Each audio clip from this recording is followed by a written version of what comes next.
It's time for the One Bar and Lupica Show, bringing you anything and everything Minnesota Vikings. Welcome to professional football.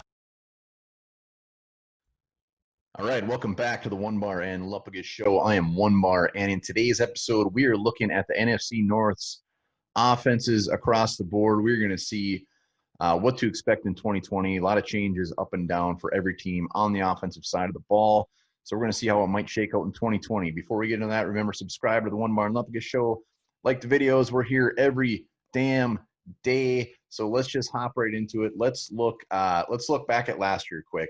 The NFC North, when it comes to offense, I think it's fair to say that the NFC North is not a juggernaut when it comes to offense.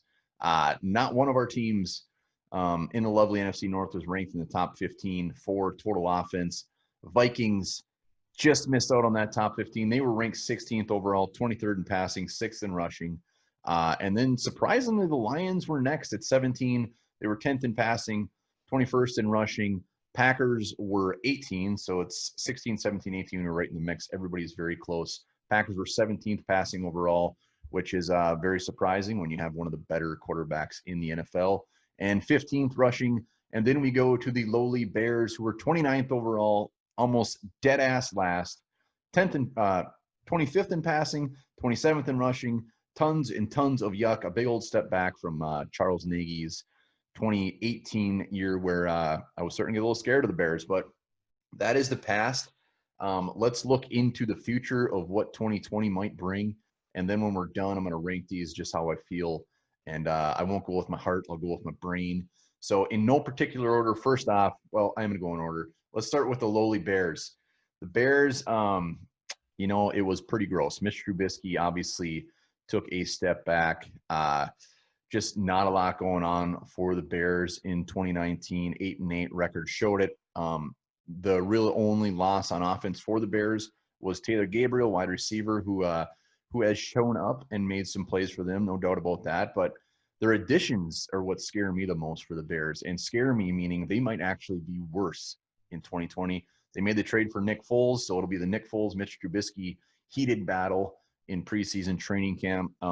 Second round pick Cole Kmet, tight end, very good. In a couple of years, I think he's going to be pretty damn good. They brought in another tight end, old man Jimmy Graham, and that's about it.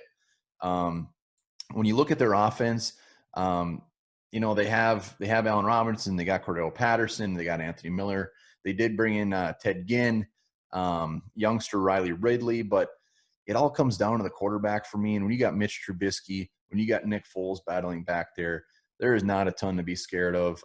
Their passing game will still be in the dumpster. The running backs, yes, they have David Montgomery.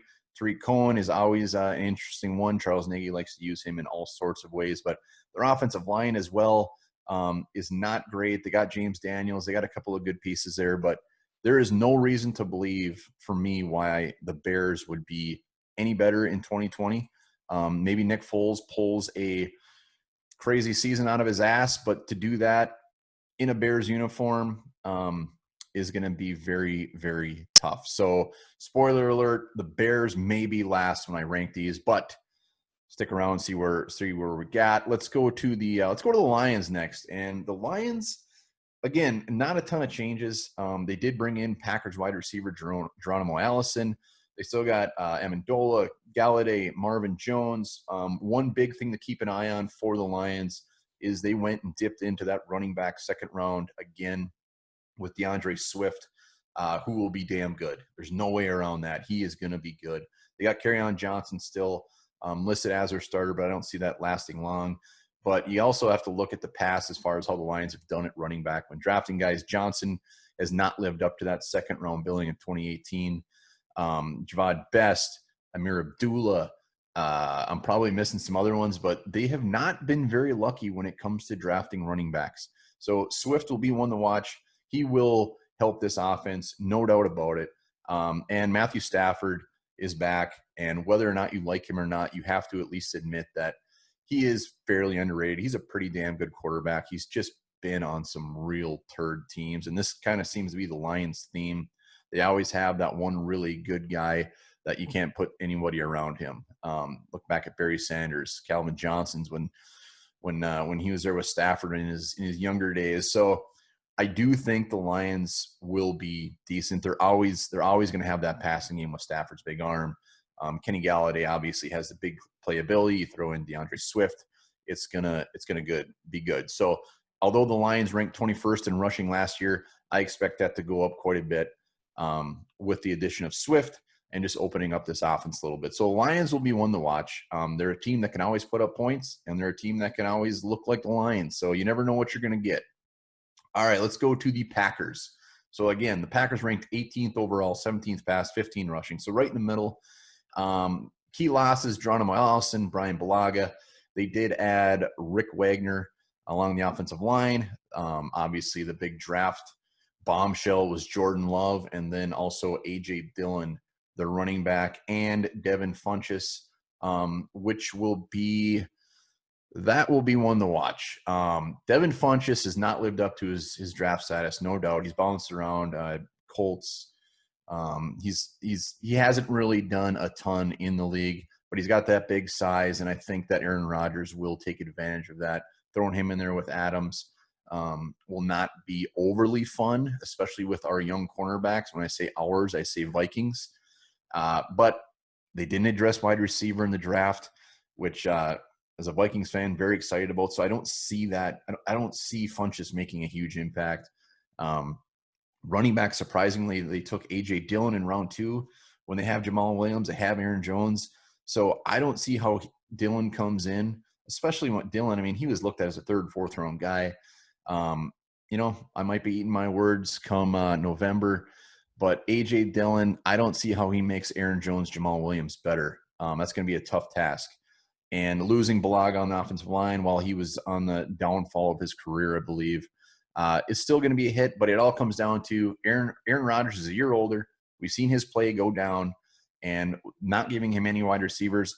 Again, I don't see how they really improved this offseason. In fact, I think the Packers offense probably got worse, and I don't think Packers fans can even argue with that. Unless Valdez Scantling or Lazard or one of these guys just take a huge leap in 2020, there's nothing to believe that they got any better. One thing I will say is Elgin Jenkins, their offensive lineman from last year, which is very good. He will be better, and that might help offset some of the Bulaga, but I don't know. Let's go to the Vikings. Vikings were 23rd in passing, 6th in rushing. Easily the best rushing attack in the NFC North, and I expect that to continue. Additions, Tajay Sharp, Justin Jefferson, Ezra Cleveland. Losses, here's where the big boys are. We lost Stephon Diggs. We lost Josh Klein. So that will definitely hurt the Vikings. The way they got better is, I think they're going to be more spread out. I think they're going to have, Irv Smith is going to be coming in year 2. You're going to have Justin Jefferson. You're going to have some younger wide receivers pushing for some receptions. And then again, Alexander Madison is a year older, so that rushing attack I think could even get better, along with the fact that Gary Kubiak is going to be running the show. We all know what he can do with pretty much anybody at running back. Kirk Cousins, he got that extension. Hopefully he comes in a little more comfortable. Hopefully he comes in with just I wouldn't say not give a shit attitude, but just ready to sling it around. We're never going to be in the top 10 in passing when we have the running attack that we have. So even if he comes in, we're still around in that 20 area. Doesn't matter. As long as he's making smart moves, smart plays with the ball, it's going to come down to a running game. And I think the Vikings, again, Stephon Diggs is a big loss, but with the addition of second year of Irv Smith, Justin Jefferson, I think it's actually going to even out. I don't think it's going to hurt as bad as some people think. So let's just rank these down. 2020 prediction as far as where offenses will rank. I think the Bears will again be dead last. They didn't do enough. They didn't really do much of anything. And I think actually the Packers are going to be third worst when it comes to offense. And then the Lions, I think, are going to creep up. I think Swift is going to have a good year. I think he's going to really help this offense, like I said. And then the Vikings. So I got Bears. I got the Packers. Packers didn't do anything. They got worse. They pissed off their quarterback. It's shocking their offseason they've had. Then I got the Lions. DeAndre Swift's going to help elevate that a little bit. And then I got the Vikings still holding on to that one. But just to be clear, I think the Vikings, Packers, and Lions are all going to be right next to each other again. I think they're going to be right in the middle of the pack. It's not like I'm saying the Vikings are going to be a top 5 offense. I think they're all going to be right around 15, except for the Bears are going to be on the tail end. So let me know what you think. Hit me up in the comments. Let me know who you think will be the best offense in 2020.